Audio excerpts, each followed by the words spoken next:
You are listening to Personalization Outbreak, a podcast about the collapse of traditional corporate standards in today's more personalized world. I'm Glenn Llopis. I'm a leadership strategist, author, contributor to Forbes, and founder of the Leadership in the Age of Personalization movement. On this show, I'm interviewing executives across multiple sectors to find out how the balance between standardization and personalization can exist. Hello, everyone. Welcome back to Personalization Outbreak Podcast, where we actually push boundaries to uncover what's truly shaping the future of business.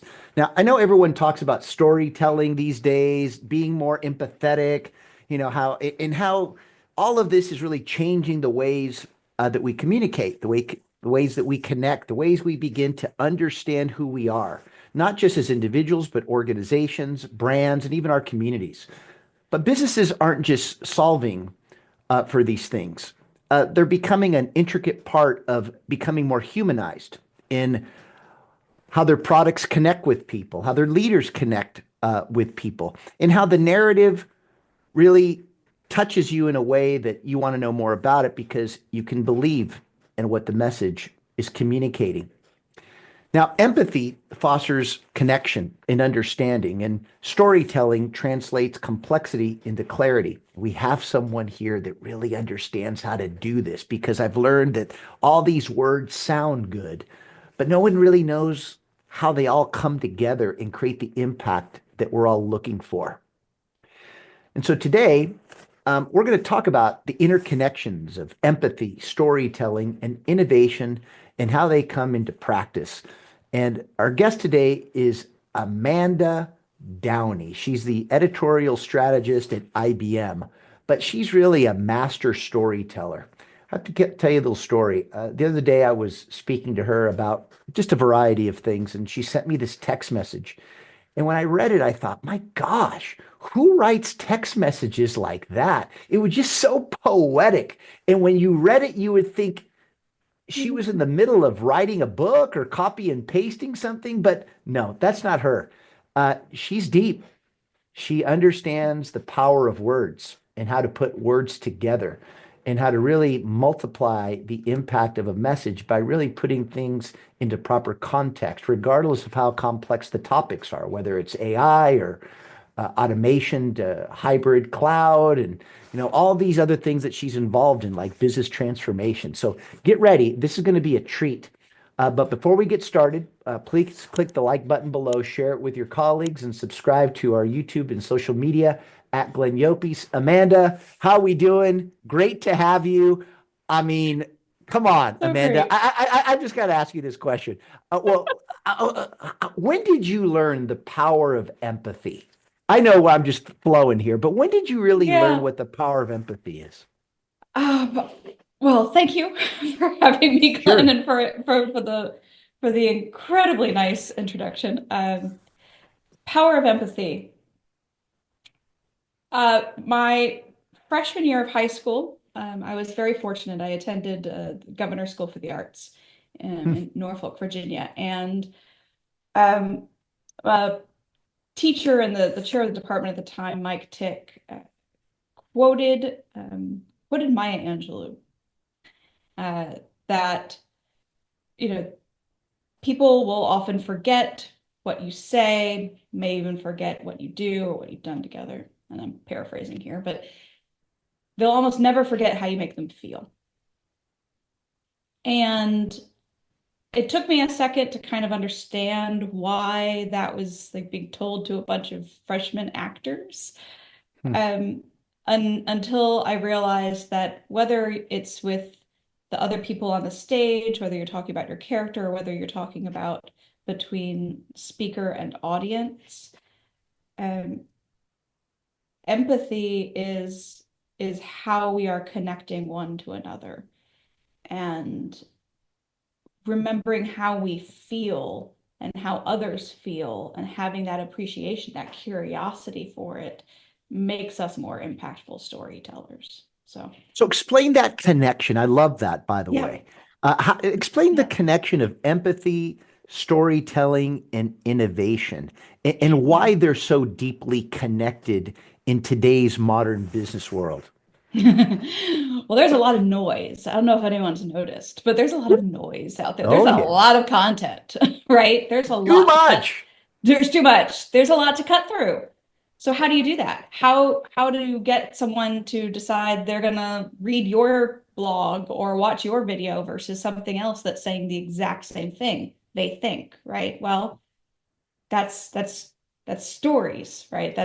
You're creating that connection. And by being a curious person, by caring about the audience and wanting to understand what their needs are, right? That's the empathy coming in.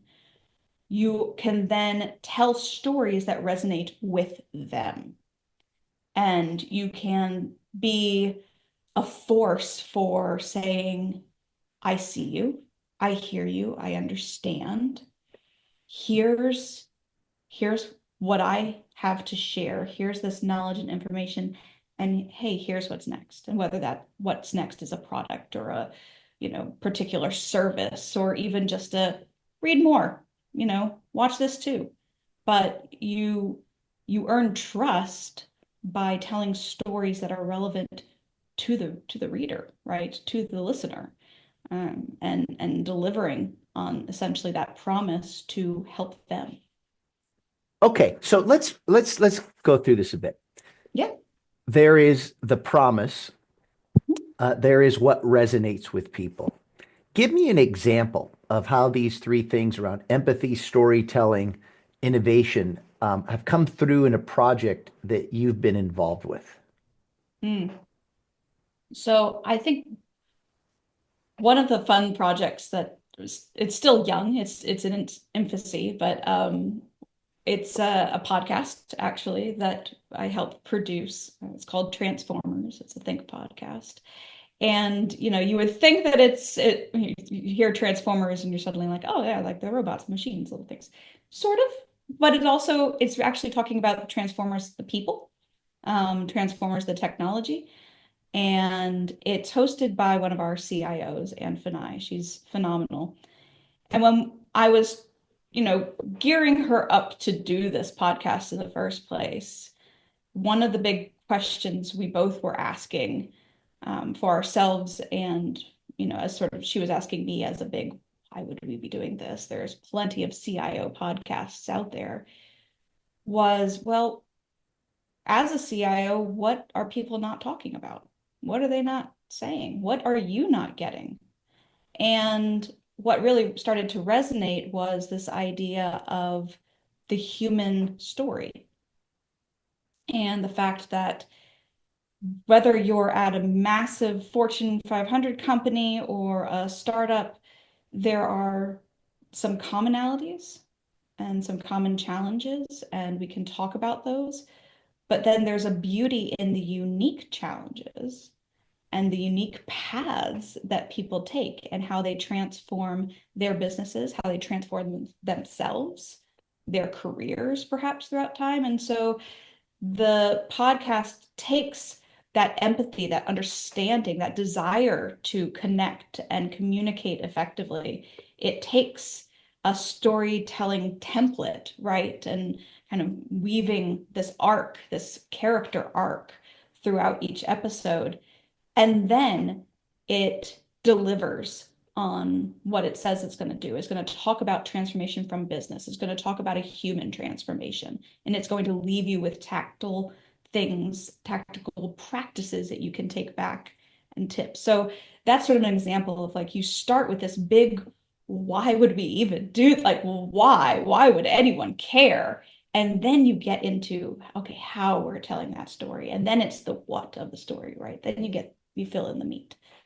I love that. And let's go into this a little bit more.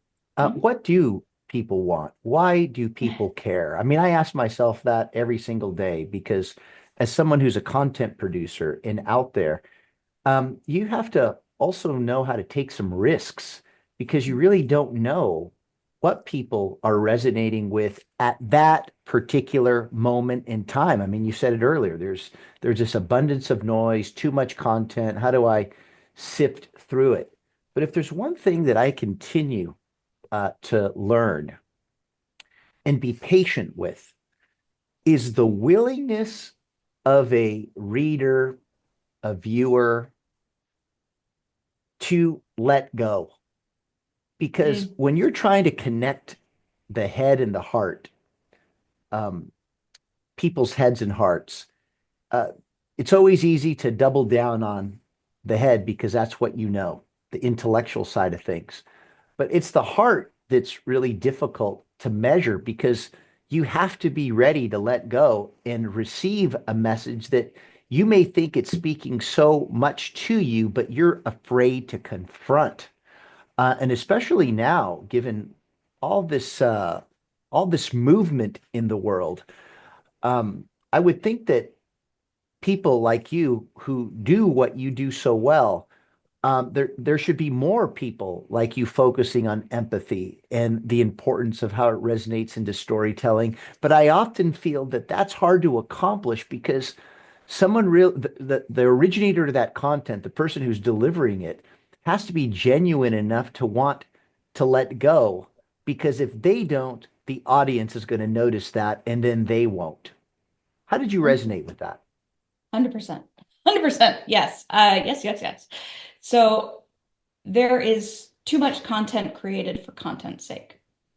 Uh, and I think that, again, that gets away from, if I'm hearing you correctly, it doesn't resonate or it doesn't feel genuine, it doesn't feel authentic. Oftentimes that's because content creators are making what they want to make, what maybe whether that's their bosses told them, we need to make this, we need to, just promote this product or say it this particular way. I need a white paper on XYZ. I need some client emails sent out on this, this, and this. So they've already decided what. They already Hmm. have the what. They even have how of, you know, going and saying, okay, it's going to be an email, it's going to be a white paper. They forgot why. You have to start at why. And if you don't start there, then you have missed the audience. You've missed it. So to go back to your question of, what is it people want? I think you nailed it by saying they want the authenticity. They want people who are going to, or companies that are going to stand up and actually say something. Actually say something. Give me something. It may not end up being useful for me, but I don't have time to deal with just fluff. So Hmm. stop throwing fluff at me, right? Take the technology world, for example. I work a lot on inbound content. That's mostly what I do. So I'm trying to bring people into the web domain, into our pages, learning more about our products and solutions and our amazing people. That doesn't have to be in one particular format, right? There are a lot of skills. And if what I was thinking they wanted to hear today was the same as what they wanted to hear 6 months ago, I would be missing the boat completely because the technology moves too fast. Hmm. A Makes year sense. ago, we were explaining AI assistants and really trying to, delve into generative AI and, here's how you're warping this. That's not the conversation today. It's AI agents. It's agentic AI. It's what's next. It's multi-agents. And how am I orchestrating this? Wait a minute. It's not just large language models, it's small models. Why are small models better? So you have to have this insatiable curiosity and willingness to learn. And if you're going to be an effective communicator, then you have to first be an effective listener. Boy, you gave us a lot of nuggets there. And I'd like and no no and Yeah. I want and I'd like to share one of them. Um and again, the audience knows how I think around this framework I've created around leadership in the age of personalization and how what this fundamentally means is how do we move away from overly standardized ways of approaching things that are very personal? And how do Yep. we learn from what that individual wants to then modernize standards that can meet that individual need and find this harmony between the two? What you said at the Yep. very beginning was, if I may state it in a different way, when we Please. overly standardize what we want people to listen to, it will fall flat. Yes. Why? Yes. Because if we don't know the individual well enough to know what they're ready to receive, it doesn't really matter what we want to communicate. Exactly. Was that pretty effective or no? That's Really? exceptionally effective. Well, Yes, I'm because going to because bottle that up. I'm taking that back to my team. I'm just going to like reiterate and be like, Glenn says, and this is no, no. correct. It's Well, absolutely right.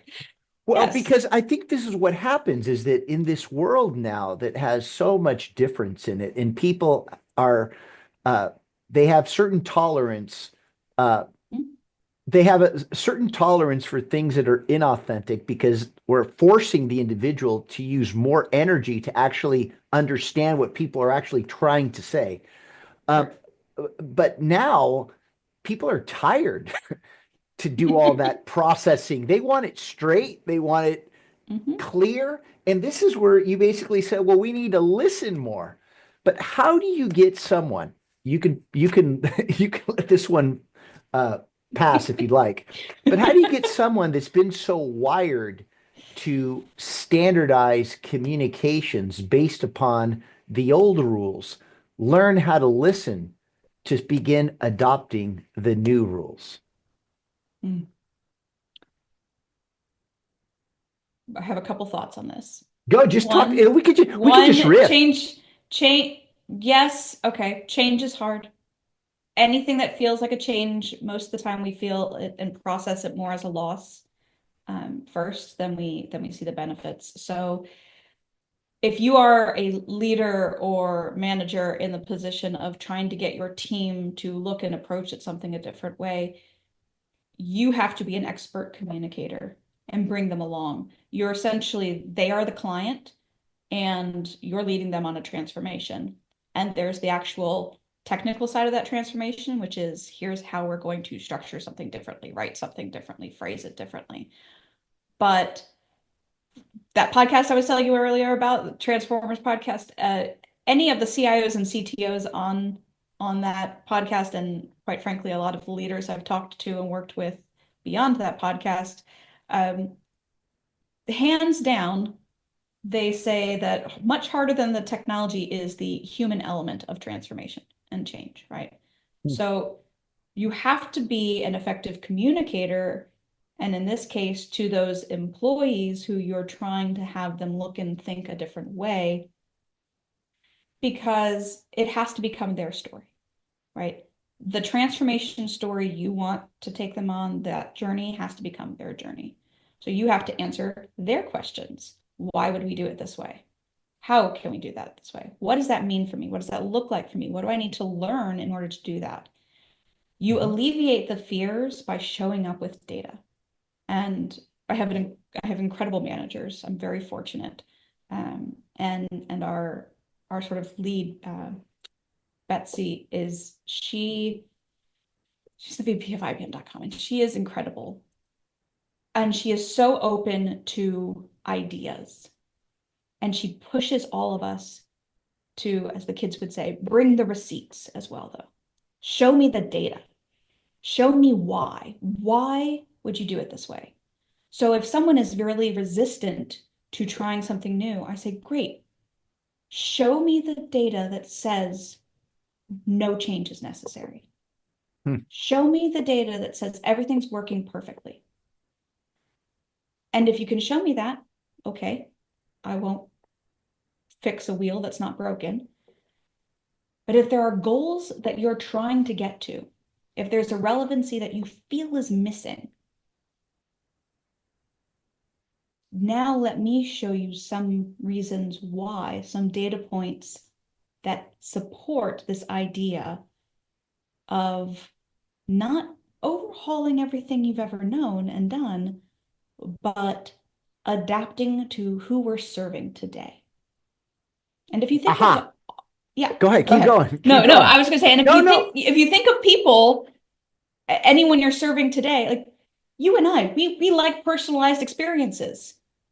We expect personalized experiences and more of the interactions that we have with companies, with businesses that we're using.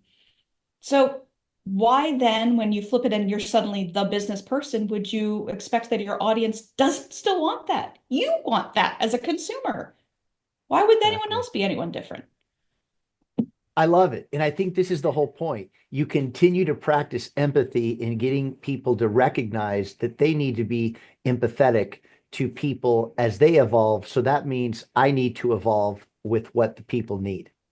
It's a beautiful It, circle, it, isn't it? it is a beautiful circle. And the whole point is that in many respects, people need to self-direct their own evolution and shouldn't Yes. just depend upon what they've done in the past because the truth is, I've often said that we live in as much as we live in a B2B world, we're really in a B2C world because it's all about the individual.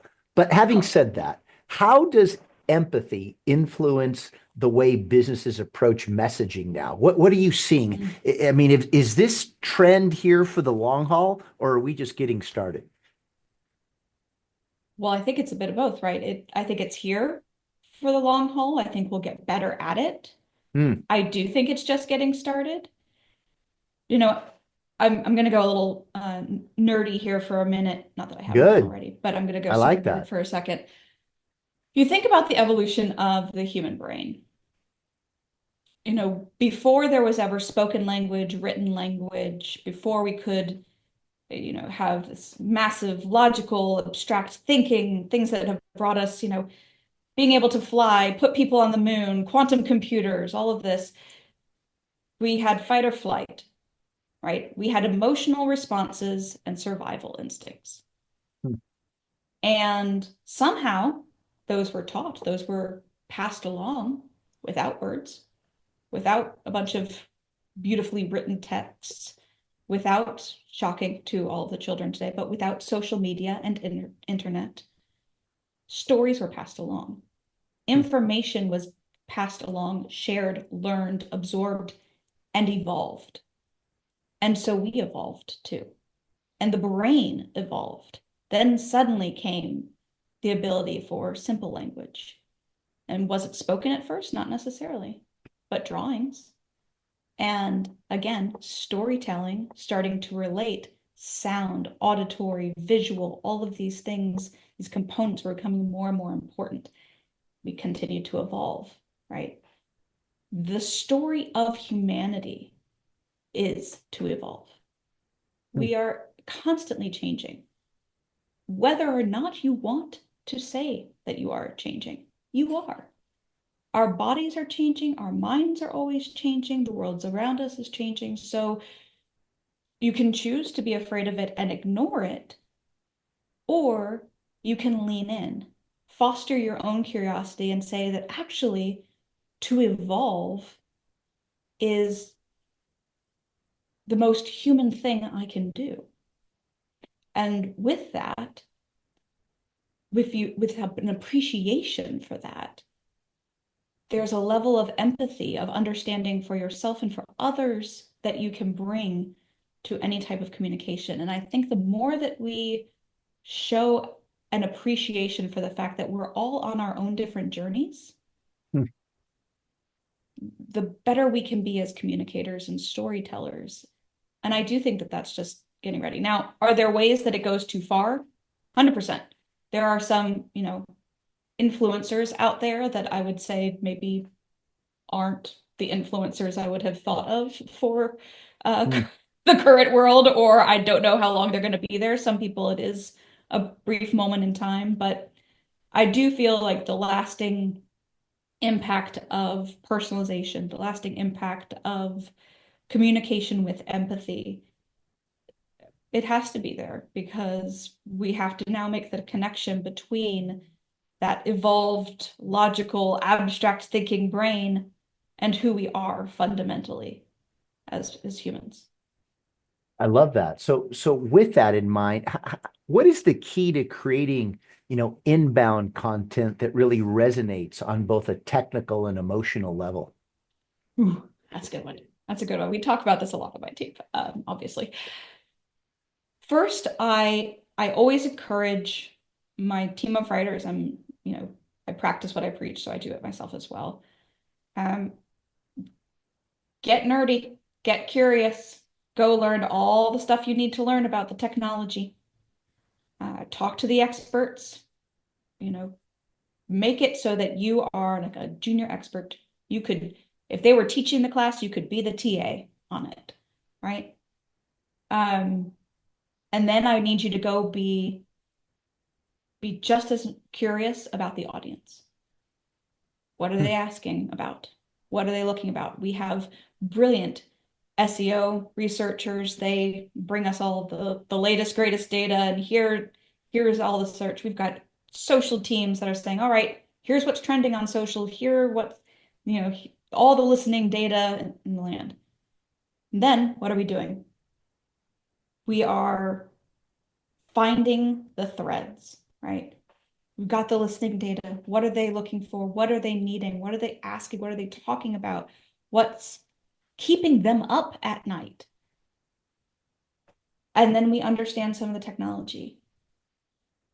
Okay, where's the arc? Where's the story? If this is the beginning and we want this to be the end, let's fill out what do we need to give them to get them from here to here, right? And you keep going back to the why would they read this? Okay. How would they get from A to B on this? What is it that they need to know to take the next step? Not the next 17 steps, the next step. Hmm. Answer one question. And what we found is yes, you can write the big articles of like, what is AI? What is hybrid cloud? And you can write them, rank for SEO, fine, perfect, great. But people also, and even more so now, how do I use AI in telecommunications? Hmm. How do I transform my customer service center with AI agents? What's the difference between doing this with this type of model versus that type of model? So again, it's that personalization, right? You're getting even more specific, even more curious. And does that mean that the 20,000 people who read the What is AI are going to also read the How do I do this for the customer service center? No, it's not. But those people who are reading the customer service center piece are even that much more engaged because it's that much more relevant for them. Makes So sense. it's a very, very warm lead that you can then continue to nurture. So that's sort of what I mean by delivering on the promise of giving them what they need and setting them up for the next step. Love that. So what trends or shifts do you see shaping the world of editorial strategy or content creation? What do you see out there? I mean, the elephant in the room is AI, of course. So it has an impact. All you have to do is a Google search, and you can see that AI overviews now pop up before, your top ranking organic hits and such. So I think a lot of people are using Hmm. various AI. They're using ChatGPT or they're, Gemini or Claude or I mean, you name it. They're using uh, a bunch of different tools to find their answers to help them. And it's both good and tenuous. Um, because again, AI is not always accurate. You have to check for hallucinations, for bias, because it's only as good as the data it's trained on, Hmm. right? And the ethics with which it's operating. And unfortunately, people don't always ask or check or verify the way they should. So you have to understand that is out there when you're creating content because you're competing against something we don't quite know how to fully compete against yet. And not necessarily compete against, but work with is a better Yeah. way of saying that, to work with. Um, but I would also say that again, this infusing more personalized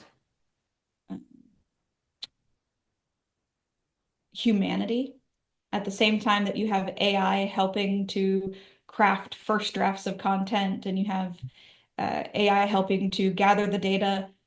You're also seeing a trend of we want more of the personal story in what Hmm. the content we're getting. And so I think both of those trends are kind of happening in parallel, and it's quite fascinating to see that balance. Well, I must admit that I compete against AI every day because as a Sure. content creator, I'm seeing people, unfortunately, writing articles that they didn't write, trying to sound like what I'm trying to write, and it's completely inauthentic and fake. But yet, that's my competitor now. So Right. I just wanted to share that because when you said it and you retracted, I said, wait a second, you got a point there. You made me think that it is, at least in the world that I am in, it's a competitor because we don't actually really know the people behind these stories anymore. At least I used to think I knew them until they started to take the easy way out. And I think this is my big concern about content creation. But in your case, you're talking about a different type of content creation. You're trying to understand what you put out there is going to connect with someone that wants more of it to then create a conversion on a potential Mhm. business opportunity. So, can you go deeper into that process of content and why? Because now I'm really connecting why, as you go through that path, the role that empathy really plays. And then I guess my next point here is let's say this reaches a point for someone to speak to that individual. How does that content, that messaging remain consistent? Yeah. Well, that is a big challenge. The consistency is a big challenge, right? Because especially when you get to bigger and bigger companies, one of the things you're seeing is, well, the person who's created the inbound content over here is not the same person who then gets, the people in the funnel and is serving them sort of at more of that time of choice versus, okay, now we're deep into sales. Okay, now we're over here in advocacy and we're trying to help them with implementation or consulting with the company. So yeah, consistency is a huge piece, and I think that's where you know personas, even though they can be a bit too standardized at times, understanding that journey of an individual, of a user, and having that be the consistent thread, so that Hmm. you're continuously asking and staying curious to where are you in your journey, what's going on, what's working, what's not working, so that when you are talking to them face to face, you have that, but you can also see, and you're using technology, you're using Mhm. those you know CRMs, you're using the all the tracking that you can, that we're ethically using to store the journey. What content have we delivered to them? Like that exists, right? Those platforms exist where you can Sure. see every single point of contact you have had with a client. And so you want to understand that journey with for them and with them and see where there are gaps, see where there are holes and what they might um, be needing next. When it It's comes, interesting. Go ahead, yeah. go ahead, go ahead, go ahead, go keep Oh, going, sorry. Amanda. I'm sorry. So, No, go, go. no, I wanted to, what the other thing I was going to say, because it does resonate with me when you say, like, you compete with content creators. And even, I mean, we do compete, right? We compete as well. One of the big things that I do on the inbound team is we're writing pieces to rank in search, right? And search is changing with AI. Search has been changing and it will continue to evolve. So again, where is that differentiator? Where for you, Glenn, is the differentiator between, someone who is using AI to, yes, generate something, but not really have the substance or the understanding? Well, again, if then it comes to step two, Hmm. that's where there's a fall off. You see a fall off. It's what's next, right? You Well, can if answer what's next for well, people where sometimes others cannot. And I think that hmm. bringing your own personal experiences and being able to coach to that next level is what differentiates that. And so when I look then at our inbound content and I say, okay, it's not just, there's not just one option, right? Gone are the days where there is one, we abbreviate it CTA, but the sort of next click through action, right? Click through action, CTA. Want to make sure the audience got that. Keep going. Yeah, and some people, yeah, but essentially that's you don't have one anymore. You see a blog and okay, there's one link at the end. That's my CTA. That's what they want me to do next. No. Now we're providing several different resources. There's several different solutions or services you could look at next. There's additional content, types of content that you could go to next because again, we know that person A's journey isn't going to look exactly like person B's. And that's great. Both journeys are valuable, and then we pay attention then to the data and we say, okay, which of these is resonating the most and why? Why is it resonating the most? Let's lean further into this. Let's test something. You know, would another variation of this, would a part two of this resonate? Oh, okay, this link over here never gets clicked. What is it about this that nobody on this path, maybe this isn't the right piece of the journey. Maybe it's not the right article for them. So again, it's that insatiable curiosity. You cannot underestimate being curious, being empathetic, and being willing to try. You know what? I love what you said there, and it connected with me. And I'll make it quick. Because we actually, when people want to get in touch with me, it goes through a series of people. But every Mhm. so often, what do I test? Well, I just pick up the phone and I call. And in fact, I did this yesterday. It had happened at 4 o'clock. I picked up the phone, I called the individual, and I said, "Hi, this is Glenn Llopis. Thank you so much for your interest." They go, "Glenn, that's you?"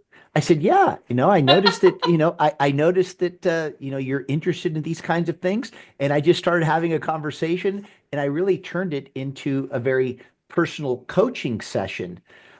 Not because I was here to hear what he wanted to buy. I wanted to know what was going on in that person's mind. And it took the authenticity to an entirely different level that by the time that conversation was done, they didn't even know that we had the capacity to do something that was completely different than for the reason that they actually tried to get in touch with us. So I just share this because Great. you're doing such a great job in explaining these things, but they're highly, highly complicated because Sure. the people connect to something. That something drove them to take an action, but that doesn't necessarily mean that that's what they're solving for, but it's enough to drive, as you said, their insatiable curiosity. So anyway, Right. maybe there's a Yeah, learning there that I don't even 100%. know about. I don't know. I'm gonna go back and be thinking about this more as I re-listen to it all. I'm sure I'm gonna be like, oh wait, that was it.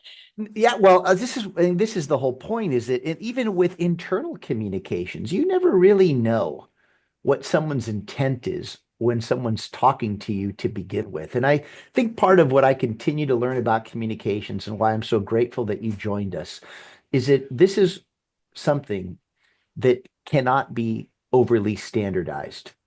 And yet we're trained to think that certain things work, and it's not that they don't. But today, you said it, we have to learn how to communicate more from listening than Mhm. anything else. And I will tell you that for someone that likes to communicate, that's probably been the biggest thing that I've learned how to do better. And yet it was the Yeah. hardest thing for me to learn. And I'm sharing this because we can say that it's time to listen, but now we're living in a world where you're listening to so much difference that it's hard to understand how all this difference interconnects to trying to create a relationship that's meaningful when we can't quite take that one perspective and this other different perspective and this other different perspective and put it into some predetermined standard. Doesn't work that way anymore. So now the granularity that's required is so much greater. And so I share this because I'm empathetic for you and your team to know that this is hard work and Yeah. AI can't solve this for you. And eventually it might, but this requires a lot of touching the business just as much as you lead it because it's hard to really know what's on people's minds. And especially in this day of personalization where it's about, again, what matters to that particular audience in this Hmm. moment in time that may change like that. Yep. So anyway, 100%. with all this in mind, do you have a response to that and or do you I have a do. closing comment you'd like to share? I do. Yeah. Probably two things. Take your time. One, with, how you just said in terms of really the evolution of connecting, of listening, how we cannot fit people into a box. We never know how things are going to be taken. You have a choice to make, right? When you're creating a piece of content, you can worry that because, as most of us experience and know, when you write something, your tone, how it is in your head when you are creating it, is not necessarily how it's going to be heard when it's read or thought through, because with the written word, people are going to put where they are, their moment, their experiences, their emotions at that moment onto your piece of content. You can't control that, right? Mhm. You can't predict that. So you can either make it very, very bland, or you can accept that it will not be for everyone, and you can take a stand and you can give them something to really think about. And if it doesn't work, it doesn't work. But if it does, then you have taken more steps to start building that relationship than any number of very pretty and tidy, bland content could help you do. So that's one thought I have. I The loved other it. Makes one, a lot of sense. oh, good. The other one, I'm going to go back to my acting training, right? I was very fortunate. I have a great education. I an MBA from a wonderful school. Shout out to Georgetown University. Uh, I also need to shout out my Tar Heels. As an undergrad at Chapel Hill, I had a phenomenal education, and there I had a teacher, one of my acting professors. He sort of wasn't day one, but it was pretty early on, said, I need you to remember that acting is all about reacting.